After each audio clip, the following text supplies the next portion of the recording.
2012년 8월 수신된 데이터에 예상치 못한 문제가 발생했습니다.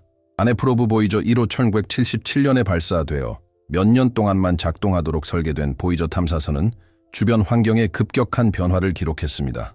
그것은 요란한 경보도, 단발적인 신호도 아니었습니다. 오히려 태양풍의 지배력이 약해지고 성간 공간이 시작되는 경계를 보이저가 넘어섰다는 것을 놀라울 정도로 정확하게 보여주는 일련의 측정값이었습니다.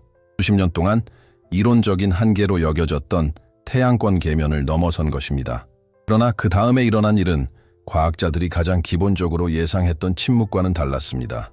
태양계 너머의 우주는 항상 희박하고 거의 활동이 없는 상태로 묘사되어 왔습니다.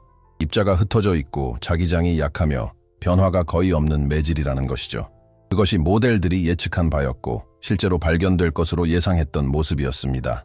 하지만 보이저 탐사선의 장비들은 정반대의 결과를 보여주기 시작했습니다. 탐사선 주변의 플라스마가 예측보다 밀도가 높을 뿐만 아니라 구조화된 환경과 일치하는 규칙적인 진동을 보였다는 것입니다. 이는 무작위적인 잡음도 아니었고 센서 오작동도 아니었습니다. 측정값은 반복적으로 나타났고 서로를 확인시켜 주었으며 가장 불안하게도 시간이 지남에 따라 변화하는 양상을 보였습니다.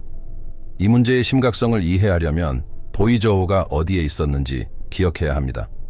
지구에서 100가 80억 킬로미터 이상 떨어진 곳, 태양의 직접적인 영향권 밖, 행성을 대부분의 성간 방사선으로부터 보호하는 방패 바깥에 있었습니다. 그곳에서 그 어떤 탐사선도 그렇게 오랫동안 작동한 적이 없었고 지속적으로 데이터를 전송한 적도 없었습니다. 보이저호는 그렇게 안정적으로 작동해서는 안 됐지만 실제로 그렇게 했습니다. 그리고 바로 이 안정성 때문에 그 데이터를 무시할 수 없게 된 것입니다. 플라즈마 센서는 태양 충격파와 성간 물질 사이의 상호작용으로 발생하는 특정 주파수의 진동을 감지했습니다. 과학자들은 이 주파수를 분석하여 탐사선 주변의 플라즈마 밀도를 추정할 수 있었습니다. 그 값은 태양권 내부보다 훨씬 높았습니다. 이것만으로도 경계를 통과했음을 확인할 수 있었습니다. 하지만 주목할 만한 기술적 세부 사항이 하나 있었습니다. 바로 전환 과정이 혼란스럽지 않았다는 것입니다. 장시간 지속되는 난류 영역이 없었습니다. 변화는 비교적 깔끔하고 거의 조직적이었습니다. 마치 보이저 탐사선이 확산된 영역이 아닌 명확하게 정의된 경계를 통과한 것 같았습니다. 수년간 여러 모델들은 태양권 계면이 태양 입자와 성간 입자가 점진적으로 혼합되는 불안정한 영역일 것이라고 예측했습니다. 그러나 실제 데이터는 훨씬 더 뚜렷한 분리를 보여주었습니다. 자기장은 놀랍게도 태양 자기장 쪽으로 정렬되어 있었지만 고유한 특성을 유지하고 있었습니다. 그것은 태양계 내부 환경의 직접적인 연장선이 아니었습니다. 그것은 다른 무언가였습니다. 가깝지만 분명히 구별되는 존재였습니다. 한편 보이저 탐사선의 또 다른 장비는 마찬가지로 불안한 현상을 기록했습니다. 바로 은하 우주선의 지속적인 증가였습니다. 태양계 외부에서 발생하는 이 괴너지 입자들은 탐사선이 태양권 내에 머무르는 동안 태양풍에 의해 부분적으로 차단되었습니다. 하지만 경계를 넘어서자 차단막이 사라졌고 우주선의 강도는 분명하고 측정 가능한 수준으로 증가했습니다. 이는 보이저가 태양계 영역 밖에 있음을 확인시켜 주었습니다. 그러나 동시에 어려운 기술적 의문을 제기했습니다. 마치 외부 환경에 어떤 종류의 차단막이 있는 것처럼 왜 급격한 증가 없이 지속적으로 증가했을까요? 보이저 탐사선은 무질서한 공허를 발견한 것이 아닙니다. 충격에 반응하고 파동을 전달하며 측정 가능한 패턴을 유지하는 일관된 특성을 지닌 매질을 발견했습니다. 물리적 관점에서 이는 반응성을 의미합니다. 의식이나 의도가 아니라 바로 반응성입니다. 이는 태양계 외부를 바라보는 방식을 근본적으로 바꾸는 중요한 단서입니다. 임무 엔지니어들은 모든 정보가 마지막이 될 수 있다는 것을 알고 있었습니다. 보이저 탐사선은 매년 출력이 줄어드는 핵 발전기에 의존하여 제한된 전력으로 작동했습니다. 통신에 필요한 최소한의 정보만 확보하기 위해 이미 여러 계측 장비의 전원을 끈 상태였습니다. 그럼에도 불구하고 데이터는 계속해서 도착했습니다. 그리고 탐사선이 태양권 계면 너머에 머무는 시간이 길어질수록 이 환경이 균일하지 않다는 것이 더욱 분명해졌습니다. 자기장과 입자의 미세한 변화는 서로 다른 특성을 가진 영역들을 나타냈는데 마치 성간 공간이 균일한 바다가 아니라 여러 층 또는 구역으로 이루어진 것처럼 보였습니다.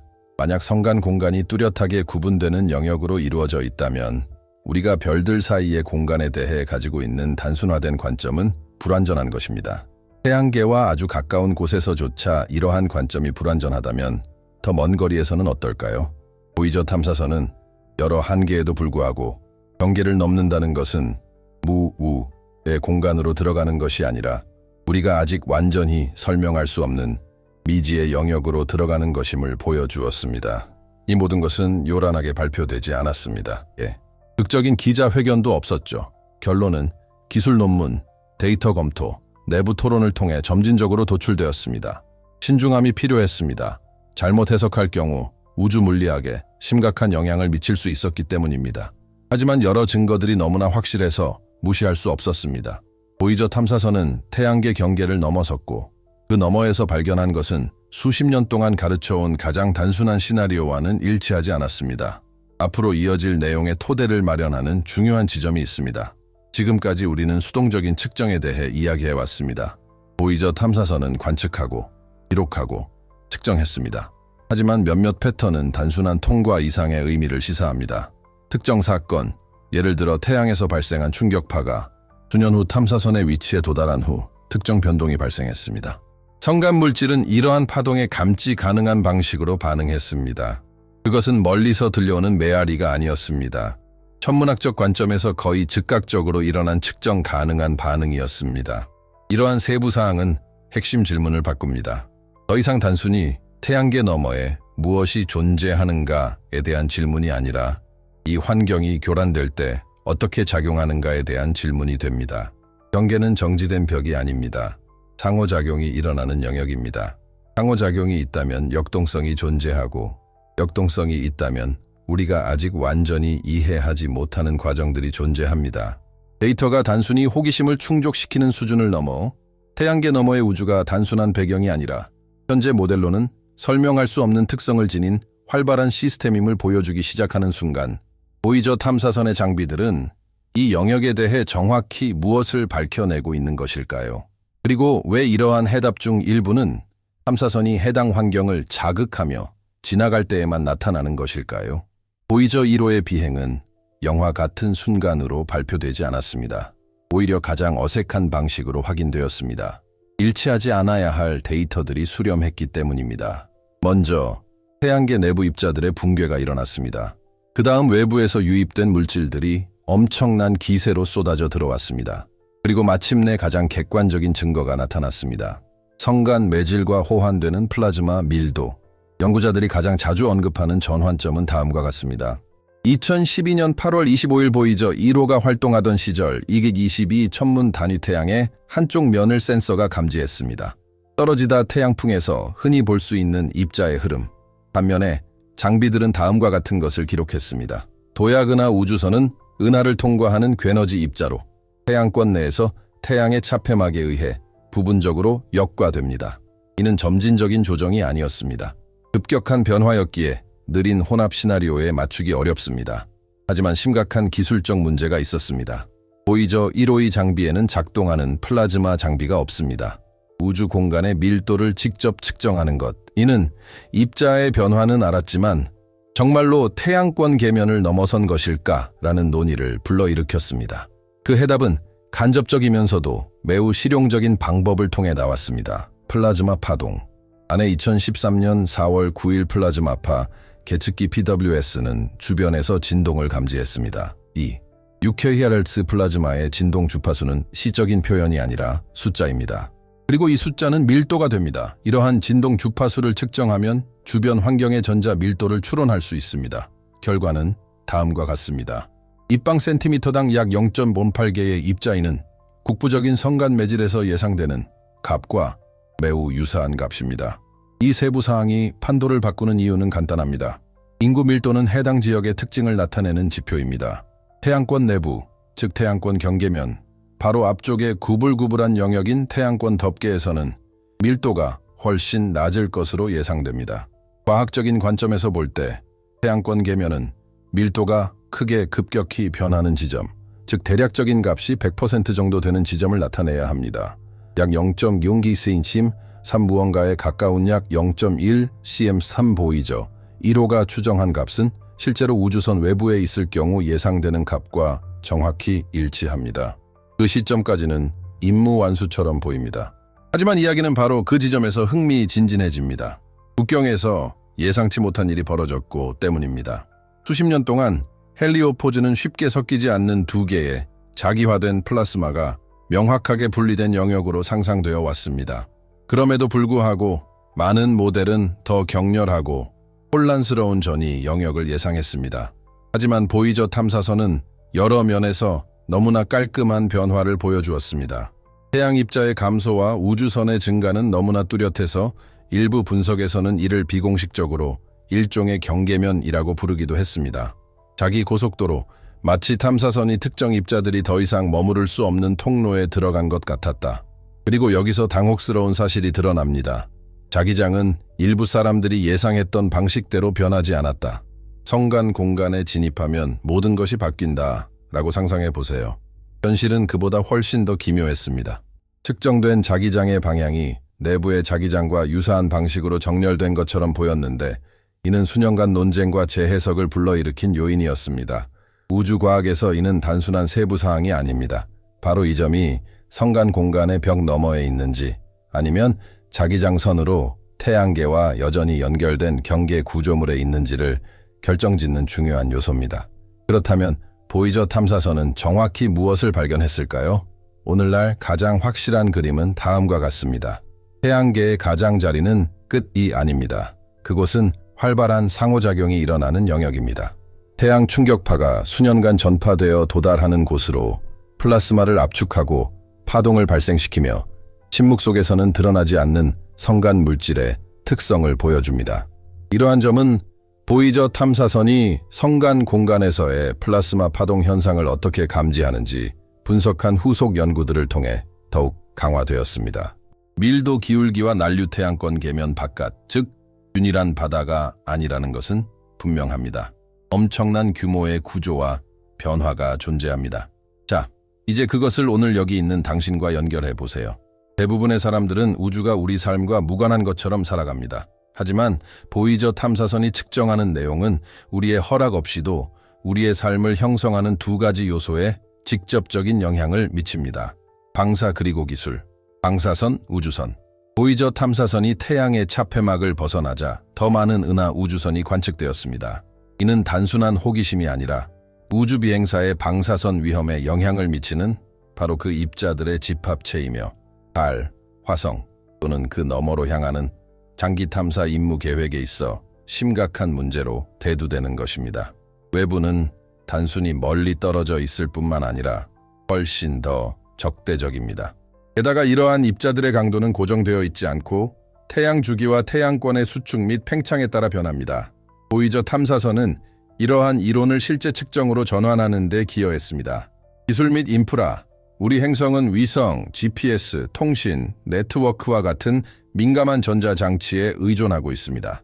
태양 폭풍은 이미 알려진 영향을 미치고 있습니다. 하지만 태양권의 경계를 이해하는 것은 태양계의 필터의 필터는 무엇을 차단하고 무엇을 통과시키며 시간이 지남에 따라 어떻게 변화할까요? 보이저 탐사선은 지구가 위치한 지구 주변으로 들어오는 은하계 방사선의 양을 결정하는 경계의 움직임을 측정하고 있습니다. 이는 단순한 신비주의가 아니라 우주적 규모의 위험 관리 작업입니다. 그리고 여기까지 읽으셨다면 이것이 단순히 아름다운 탐험 이야기가 아니라는 것을 이미 이해하셨을 겁니다. 그러니 지금 바로 즐기세요. 구독과 좋아요 부탁드립니다. 다음 부분부터는 상황이 좀 더 불편해지기 때문입니다. 그때 우리는 데이터를 종합하고 공허함에 대한 우리의 이미지가 일종의 정신적 지름길이었다는 것을 깨닫게 됩니다. 왜냐하면 전체적인 느낌을 바꿔놓는 마지막 기술적인 세부사항 하나가 있기 때문입니다. 2013년 플라스마 파동을 통한 확인은 2012년 근접 통과와 정확히 같은 순간에 발생한 것이 아닙니다. 그 후 태양에서 발생한 충격파가 탐사선이 있던 영역에 부딪히면서 플라스마를 밝혀지게 만들었고 이로 인해 플라즈마가 진동하면서 밀도가 드러났습니다. 즉, 외부 환경은 외부 교란에 반응했다. 그는 측정 가능한 방식으로 반응했습니다. 그리고 그런 정보는 정적인 공간이라는 개념에 들어맞지 않습니다. 이제 질문은 달라졌고 훨씬 더 어려운 질문이 되었습니다. 만약 국부적인 성간 매질이 밀도, 기울기, 난류 및 반응성을 가지고 있다면 보이저 탐사선은 정확히 어떤 곳을 통과했나요? 단순한 경계선일까요? 아니면 외부에서 들어오는 것에 따라 다양한 영역, 통로, 그리고 행동 양식을 보이는 막처럼 역동적인 구조일까요? 우리는 가장 당혹스러운 사실을 다뤄보려 합니다. 태양계의 경계는 단순히 물리적인 경계처럼만 보이는 것이 아닙니다. 마치 스스로 재구성되는 시스템처럼 보입니다. 그리고 그 사실을 깨닫게 되면 자신의 내면을 바라보는 방식이 달라집니다. 거의 50년 동안 침묵 속에서 여행한 후 보이저 152 탐사선은 이전에 어떤 탐사선도 하지 못했던 일을 해냈습니다. 이는 우리로 하여금 태양계의 경계가 단순히 물리적인 가장자리라는 생각을 버리도록 강요했습니다. 이 데이터는 수동적이고 무관심하며 생명력이 없는 공허를 가리키는 것이 아닙니다.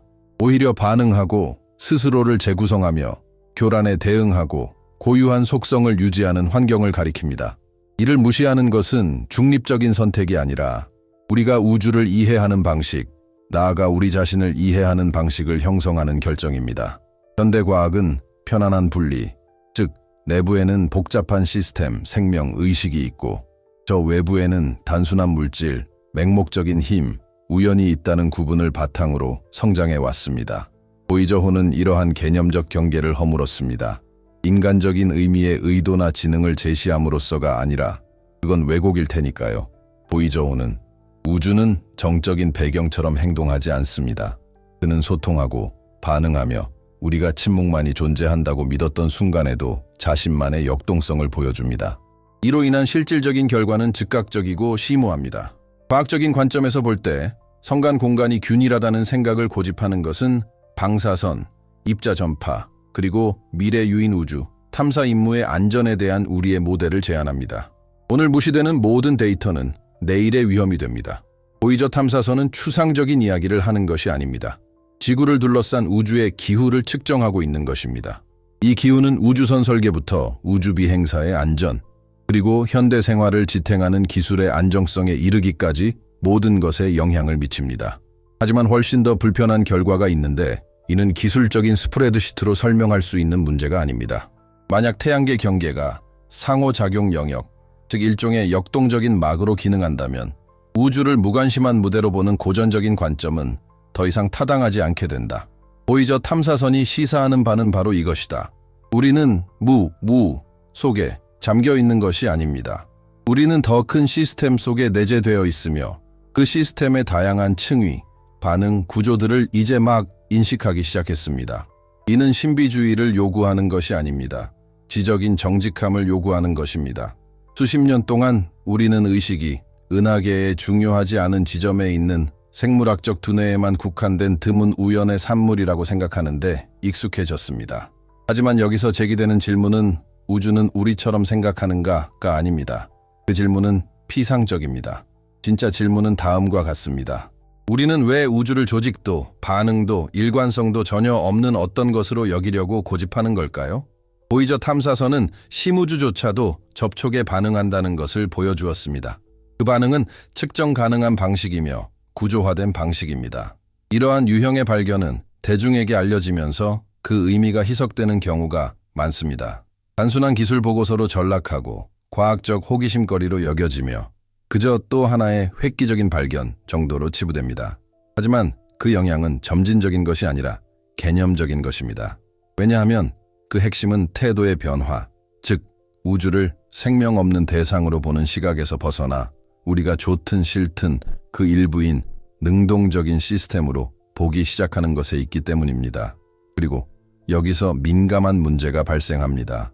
아직 명확하게 말해지지 않은 겉단순한 음모나 영화적 비밀 때문이 아니라 학문적 불편함 때문에 특정 질문들이 회피되기 때문입니다. 우주적 규모의 역동성, 반응, 조직에 대해 이야기하는 것은 용인되지만 이것이 의식, 목적, 관찰자의 참여와 같은 개념에 미치는 함의에 대해 이야기하는 것은 그다지 편안하지 않습니다. 그래서 이러한 논의는 전문 논문이나 개별적인 철학적 논쟁에 국한되거나 아예 언급조차 되지 않는 경우가 많습니다. 보이저 탐사선은 우주가 의식을 가지고 있다고 주장하지 않습니다. 오히려 훨씬 더 위험한 일을 합니다. 이는 우주가 명백히 무의식적이라는 손쉬운 주장을 반박합니다. 그리고 그러한 의지할 곳이 사라지면 의심은 불가피해집니다. 우리보다 훨씬 더 큰 규모의 자연계가 조직화, 반응, 적응을 보여준다면 물질과 과정을 구분하는 경계는 더 이상 명확하지 않게 됩니다. 바로 이 지점에서 이 조사는 영상만으로는 끝나서는 안 됩니다. 자, 마무리하기 전에 가장 골치 아픈 문제로 다시 돌아가 볼 필요가 있습니다. 보이저 탐사선은 여정을 계속하고 있습니다. 매년 지구에서 점점 더 멀어지고 있으며 탑재된 장비들은 하나씩 꺼지고 있습니다. 언젠가는 완전히 침묵에 잠길 것입니다. 그리고 그때가 되면 새로운 데이터를 요청할 방법이 없을 것입니다. 보이저가 이미 보내온 데이터가 앞으로 수십 년 동안 우리가 활용할 수 있는 전부가 될 것입니다. 이 방대한 정보를 무시하는 것은 우주와의 관계를 재평가할 수 있는 역사적인 기회를 낭비하는 것과 같습니다. 어쩌면 가장 큰 실수는 우주가 의식을 가지고 있다고 믿는 것이 아닐지도 모릅니다.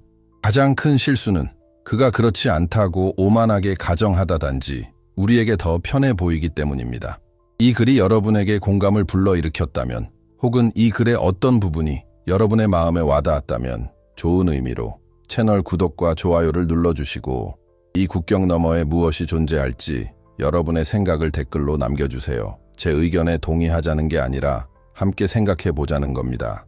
결국 보이저호는 우리에게 최종적인 답을 주지 않았습니다.